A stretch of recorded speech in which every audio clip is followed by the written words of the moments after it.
నమస్తే అండి, ఎలా ఉన్నారు అందరూ? బాగున్నారా? నేనైతే బాగున్నానండి. మీ అందరికీ అమ్మవారి ఆశీస్సులు ఎల్లప్పుడూ ఉండాలని కోరుకుంటూ ఈ రోజున చాలా ఈజీగా ఉండే ఒక అద్భుతమైన పరిహారం గురించి మనం తెలుసుకోబోతున్నాం. ఈ పరిహారం చేసుకోవడం వల్ల ఎలాంటి ఫలితాలు కలుగుతాయి, ఎలాంటి సమస్యలు ఉన్నవారు చేసుకోవాలి, ఇంకా ఎలాంటి లాభాలు కలుగుతాయి, ఇవన్నీ ముందుగా మనం తెలుసుకుందాం. ఈ పరిహారాన్ని మీరు చేసుకోవడం వల్ల మీ యొక్క ప్రతి కోరిక నెరవేరుతుంది. ఇంకా మీరు ఆర్థికంగా కష్టాల్లో ఉన్నారు, డబ్బు సంపాదన విషయాల్లో కూడా మీరు చాలా వరకు ఇబ్బందులు పడుతున్నారు, మీరు సంపాదిస్తున్న డబ్బులు అనేవి సరిగ్గా మీకు అందటం లేదు, రావటం లేదు, అలాంటి వాళ్ళు చేసుకోవచ్చు. కొంతమంది డబ్బులు సంపాదిస్తూ ఉంటారు, డబ్బులు ఉంటాయి, కానీ ఆ డబ్బులు అనేటివి ఇంట్లో నిలవడం అనేది ఉండదు. అంటే వాటికి వీటికి ఖర్చులు అయిపోతూ ఉంటాయి. అలాంటి వారు, ఇంకా మీ పిల్లలకు వివాహం అనేది కావటం లేదు, ఇంకా మీకు ఉద్యోగం అనేది రావటం లేదు, ఇలాంటి వారందరూ చేసుకోవచ్చు. అయితే ఈ పరిహారాన్ని మీ తల్లిదండ్రులు మీకోసం చేయొచ్చు. ఇంకా ఎవరైతే సమస్యలతో బాధపడుతున్నారో వారు కూడా ఈ పరిహారాన్ని చేసుకోవచ్చు. ఇంకా మీకు అప్పులు అధికంగా ఉన్నాయి, అప్పులు తీర్చడానికి మార్గాలు తెలియటం లేదు. అంటే ఇక్కడ అప్పులు తీర్చాలంటే డబ్బు మన చేతిలో ఉండాలి కదండి, అప్పుడే మార్గాలు తెలుస్తాయి. అంటే డబ్బు చేతిలోకి మనకు రావాలంటే ఈ పరిహారం చేసుకుంటే మీకు మార్గాలు తెలుస్తాయి. మార్గాలన్నింటినీ కూడా ఈ పరిహారం చూపిస్తుంది. ఇంకా శుక్రగ్రహ దోషాలను కూడా తీసేస్తుంది. శుక్రగ్రహ దోషాలు ఉన్నప్పుడు డబ్బు పరంగా చాలా వరకు ఇబ్బందులు వస్తాయి. ఈ శుక్రగ్రహ దోషాల వల్ల ఎలాంటి ఇబ్బందులు కలుగుతాయి అన్న విషయాలు కూడా ఇంతకుముందు వీడియోలో మనం చాలా వరకు చెప్పుకునే ఉన్నాం, మీ అందరికీ తెలిసే ఉంటుంది. మీరు వ్యాపారం చేస్తున్నారు, ఆ వ్యాపారం మీకు కలిసి రావటం లేదు, ఇలాంటి వారందరూ కూడా ఈ పరిహారాన్ని చేసుకోవచ్చండి.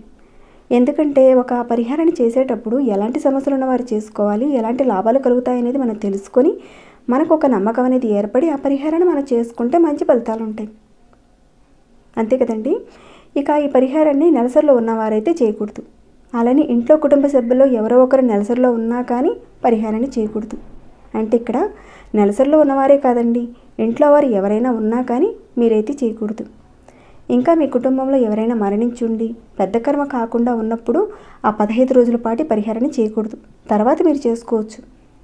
ఇంకా పిల్లలు పుట్టి మైలతో ఉన్నవారు కూడా చేయకూడదు, గర్భిణీ స్త్రీలు కూడా చేయకూడదు. ఎందుకంటే చాలామంది అడుగుతారు కదా, అందుకే చెప్తున్నాను.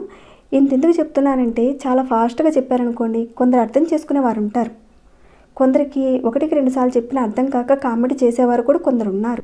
90% మంది వాళ్ళే ఉన్నారండి, 5% మాత్రం ఫాస్ట్గా చెప్తే అర్థం చేసుకునే వాళ్ళు ఉన్నారు. అందుకే అందరికీ తెలియాలని చాలా వివరంగా చెప్తానండి. ఒకటి కాస్త మీరు అర్థం చేసుకొని మనస్ఫూర్తిగా నమ్మకంతో పరిహారం చేసుకోండి.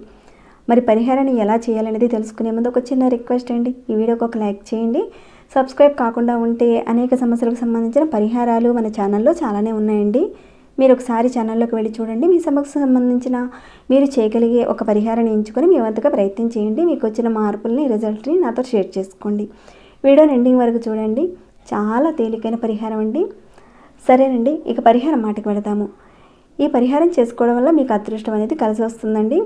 మరి ఈ పరిహారానికి కావలసిన వస్తువులు ఏంటో ముందైతే చూద్దాం. ఈ పరిహారానికి మనకు కావాల్సింది ఆవు కాలు కింద ఉన్న మట్టి అవసరం ఉంటుంది. ఈ మట్టి ద్వారానే ఈ పరిహారాన్ని చేయాలి. మీలో ఉన్న ప్రతి కోరిక నెరవేరడానికి మార్గాలు తెలుస్తాయని మన శాస్త్రమే చెప్తుంది. ఈ పరిహారాన్ని ఎవరైతే చేస్తారో వారి యొక్క జీవితంలో అనేక రకాలైన సమస్యలు ఉంటాయి. అంటే ఒకటి కాదండి, అన్నిటి నుంచి కూడా మీరు బయటపడతారు. గోధువుల నుంచి మన పూర్వకర్మలు తొలగిపోయి అదృష్టం కలుగుతుందని మన శాస్త్రంలోనే వివరించబడింది. మనందరికీ ఆవు గురించి తెలిసింది. ఆవు మూత్రము, ఆవు పేడ, పాలు, నెయ్యి, ఇలా ప్రతిదానికి కూడా పంచామృతాలను, పంచగవ్యాలను మనం మందులుగాను, ఇంకా ఆయుర్వేద పరంగాను, పూజా ద్రవ్యాలుగా కూడా మనం వాడుతూ ఉంటాం. ఆవుని సమస్త దేవతల్లో దేవతా స్వరూపంగాను, కామధేను స్వరూపంగాను మనం చెప్పుకుంటూ ఉంటాం. జీవితంలో ఏ కోరికైనా తీర్చగలిగే అద్భుతమైన శక్తి గోవు అంటే ఆ కామధేనువుకు ఉంటుంది. మీరు ఏ పని మీదైనా సరే మీరు బయటకు వెళ్ళేటప్పుడు ఆవుతో పాటు దూడ కూడా మీకు ఎదురైందనుకోండి, ఆ పని తప్పకుండా మీకు నెరవేరుతుంది. అంత మంచిదండి.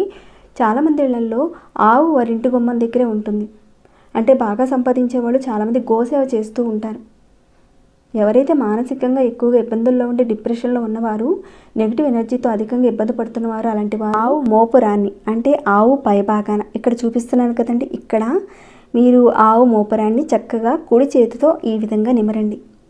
ఇలా నిమిరితే మీరు నెగిటివ్ ఎనర్జీల నుంచి ఇంకా డిప్రెషన్ నుంచి మీరు చాలా వరకు బయటపడతారండి. సరేనండి, పరిహారం మాటకు వెళ్తాం మనం. ఎక్కడైనా గోశాలలు కానీ ఎక్కడైతే ఆవులు ఉంటాయో ఆవులు తిరిగే ప్రదేశంలో అంటే ఆవు కాలు గిట్ట కింద ఉన్న మట్టిని తెచ్చుకోవాలి మీరు. ఆ మట్టిని మీరు ఎప్పుడైనా తెచ్చుకోవచ్చు, ఏ రోజైనా సరే తెచ్చుకోవచ్చు. ఎప్పుడైనా సరే మీరు బయటికి వెళ్ళారనుకోండి, మీకు కుదిరినప్పుడు ఆ మట్టిని తెచ్చుకొని ఇంట్లో ఒక చిన్న డబ్బాలో పెట్టుకోండి, స్టోర్ చేసి పెట్టుకోండి. పెట్టుకున్న తర్వాత ఆ మట్టితో మీ సోమవారం రోజున ఈ పరిహారం చేయాలి. కేవలం ఆవు కాలి కింద ఉన్న మట్టిని మాత్రమే తెచ్చుకోవాలి. ఎద్దులు, ఆవు దూడలు అలాంటి వాటి కాలి కింద ఉన్న మట్టిని కాదండి తెచ్చుకునేది. కేవలం ఆవు కాలి కింద ఉన్న మట్టిని మాత్రమే తెచ్చుకోవాలి. ఆ తెచ్చుకున్న మట్టి కాస్త తడిగా ఉందనుకోండి, కాస్త ఆరబెట్టేసి ఒక డబ్బాలో స్టోర్ చేసి పెట్టుకోండి. మీరు సిటీలో ఉన్నప్పుడు ఎక్కడైనా అవి తిరుగుతున్నప్పుడు అక్కడ మట్టిని సేకరించి ఇంట్లో పెట్టుకొని మీకు కుదిరిన ఒక సోమవారం రోజున ఈ పరిహారాన్ని స్టార్ట్ చేయండి. ఎలా చేయాలో చెప్తానండి. మీరు ఈ పరిహారాన్ని ఒక 6 రోజుల పాటు చేయాలి. అంటే సోమవారం రోజున, మంగళవారము, బుధవారము, గురువారము, శుక్రవారము, శనివారం ఇలా మీరు 6 రోజుల పాటు మీరు కంటిన్యూగా చేయాలి ఈ పరిహారాన్ని. చాలా ఈజీగా ఉంటుందండి పరిహారం. మీరు సోమవారం రోజున ఉదయం 6 గంటల నుంచి సాయంత్రం 5 గంటల లోపుగా ఈ పరిహారాన్ని చేయాలి. మనం 6 రోజుల పాటు చేయాలని చెప్పుకున్నాం కదండి. అంటే మంగళవారము, బుధవారము, శుక్రవారం, శనివారం రోజుల్లో కూడా మీరు ఉదయం 6 గంటల నుంచి సాయంత్రం 5 గంటల లోపుగా ఒక టైం అనేది ఫిక్స్ చేసుకొని ఆ టైంలో మీరు చేసుకోవాలి. మీరు పరిహారాన్ని చేద్దామనుకున్న రోజున చక్కగా మీరు స్నానాది కార్యక్రమాలు అన్నీ కూడా చేసుకుని ఈ మట్టి ఉంది కదండి, ఈ గోధుమలు ఉంది కదండి, దీంట్లో కాస్త గోమూత్రాన్ని వేయండి. వేసి చిన్న చిన్న ఉండలు ఒక 6 ఉండలు తయారు చేసి పెట్టుకోండి. ఇక్కడ నేను ఆల్రెడీ చూపిస్తున్నాను కదండి, ఒక 6 ఉండలు నేను ముందుగానే తయారు చేసి పెట్టాను. ఇలాంటివి మీరు తయారు చేసి పెట్టుకోండి.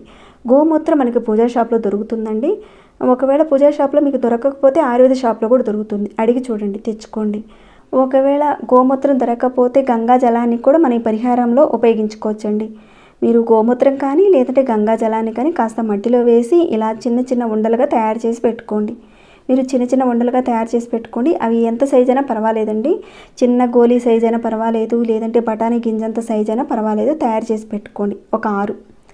ఇలా మీరు సోమవారం రోజున ఒక టైం అనేది ఫిక్స్ చేసుకుని స్నానాది కార్యక్రమాలు చేసుకుని ఈ చేసుకున్న 6 ఉండల్లో నుంచి ఒక ఉండను తీసుకోండి. అలానే మంచినీటిని కూడా తీసుకోండి. అంటే మీరు వాటర్ బాటిల్లో కానీ రాగి లోటాలో కానీ ఎలా అయినా సరే మంచినీటిని తీసుకోండి. తీసుకుని మీ ఇంటి కుండీలో ఉన్న రావి చెట్టు దగ్గర కానీ లేదంటే మీకు దగ్గరలో ఉన్న దేవాలయంలో ఉన్న రావి చెట్టు దగ్గర కానీ లేదంటే రోడ్డు పక్కన ఉన్న రావి చెట్టు దగ్గరైనా పర్వాలేదండి, అక్కడికి వెళ్ళండి చెట్టు దగ్గరికి. అలా మీరు అక్కడ చెట్టు దగ్గరికి వెళ్ళిన తర్వాత ఒకసారి మీరు నమస్కారం చేసుకొని ఆ చెట్టుకి ఆ నీళ్ళను పోయండి. మీరు తీసుకువెళ్ళిన ఆ నీళ్ళను పోయండి. నీటిని పోసి బలంగా మీ మనసులో ఏదైతే ఒక కోరిక ఉందో గట్టిగా చెప్పుకోండి. చెప్పుకున్న తర్వాత ఏదైతే మీరు తీసుకువెళ్ళారో ఆ మట్టితో చేసిన ఉండ ఉంది కదండి, గోధుమలతో చేసిన ఉండ ఉంది కదా, దానిని మీరు చెట్టు మొదట్లో పెట్టండి. పెట్టేసి తిరిగి ఇంటికి వచ్చేయండి. ఇలా మీరు ప్రతిరోజు రావి చెట్టు దగ్గరికి వెళ్ళడము, చెట్టుకి కాస్త నీరు పోయడము, మీరు సోమవారం రోజున ఏదైతే ఒక కోరిక అనేది కోరుకున్నారో ఆ కోరికను మళ్ళీ చెప్పుకోవడం, అలానే గోధుమలతో చేసిన ఆ ఉండని చెట్టు మొదట్లో పెట్టి ఇంటికి రావడం. ఈ విధంగా మీరు 6 రోజుల పాటు చేయాలి. మీ అందరికీ అర్థమయ్యేలా చెప్పాను అనుకుంటున్నాను. సరిగ్గా అర్థం కాలేదండి, మళ్ళీ మీరు ప్లే చేసుకొని చూడండి. ఈ విధంగా మీరు 6 ఉండలు తయారు చేసి పెట్టుకోండి. ప్రతిరోజు ఒక్కొక్క ఉండ చొప్పున చెట్టు మొదట్లో పెట్టాలి. ఈ పరిహారాన్ని మీరు నెలలో ఒక 6 రోజులు చేస్తే చాలండి. ఇలా మీరు ప్రతి నెలలో వచ్చే 6 రోజుల పాటు ప్రతి నెలకి చేస్తే ఇంకా మంచిదండి. ఒకవేళ మీరు ప్రతి నెలకి చేద్దామనుకుంటున్నారు, కాస్త ఎక్కువ మట్టి తెచ్చుకొని ఇంట్లో స్టోర్ చేసి పెట్టుకొని ఆ మట్టిని మీరు మళ్ళీ ఈ పరిహారానికి ఉపయోగించుకోవచ్చు. సంవత్సరాల తరబడి అంటే జీవితాంతం కూడా ఈ పరిహారానికి మీరు వాడుకోవచ్చు ఆ మట్టిని. ఈరోజు మీరు చెట్టుకి వెళ్ళి నీరు పోయడం, అలానే గోధుమలు ఉండడం పెట్టడం, మీ యొక్క కోరికను చెప్పుకుంటూ ఉండాలి. ఈ విధంగా చేస్తే ఖచ్చితంగా మీకున్న సమస్యల నుంచి మీరు బయటపడతారు. కానీ చేసేటప్పుడు మాత్రం నమ్మకంతో చేయండి. 6 రోజుల పాటు చేయండి. ఈ పరిహారం చేయడం వల్ల ఆర్థికంగా లాభపడటమే కాదండి, పూర్వకర్మ దోషాలను కూడా తొలగించుకోవచ్చు. జాతకంలో శుక్రగ్రహ దోషాలు ఉంటే వాటి నుంచి కూడా బయటపడతారు. గోదానం చేస్తే ఎంత ఫలితం వస్తుందో ఈ పరిహారం చేయడం వల్ల మీకు అంత ఫలితం వస్తుందండి. ఆవు కాలి కింద ఉన్న మట్టితో ఈ పరిహారం చేయడం వల్ల అంత పుణ్యం వస్తుందని మన తంత్రశాస్త్రమే వివరిస్తుంది. చాలా మంచి పరిహారం అండి. తప్పకుండా చేసుకుంటారని నేను భావిస్తున్నాను. మీ అందరికీ అర్థమయ్యేలా చెప్పాను అనుకుంటున్నాను. ఇంకేమైనా డౌట్స్ ఉంటే కనుక ఉంటే అడగండి, తప్పకుండా రిప్లై ఇస్తాను. అలానే ఈ వీడియో మీకు ఎలా అనిపించింది అనేది కూడా కింద కామెంట్ ద్వారా తెలియచేయండి. మరి లైక్ చేయకుండా ఉంటే ఒక చిన్న లైక్ చేయండి. సబ్స్క్రైబ్ కాకుండా ఉంటే మన ఛానల్కి సబ్స్క్రైబ్ చేసుకొని ప్రతిరోజు మన ఛానల్లో ఉన్న వీడియోస్ని చూస్తూ ఉండండి. మరొక భక్తి వీడియోలో మళ్ళీ మిమ్మల్ని కలుసుకుంటాను. అంతవరకు సెలవు.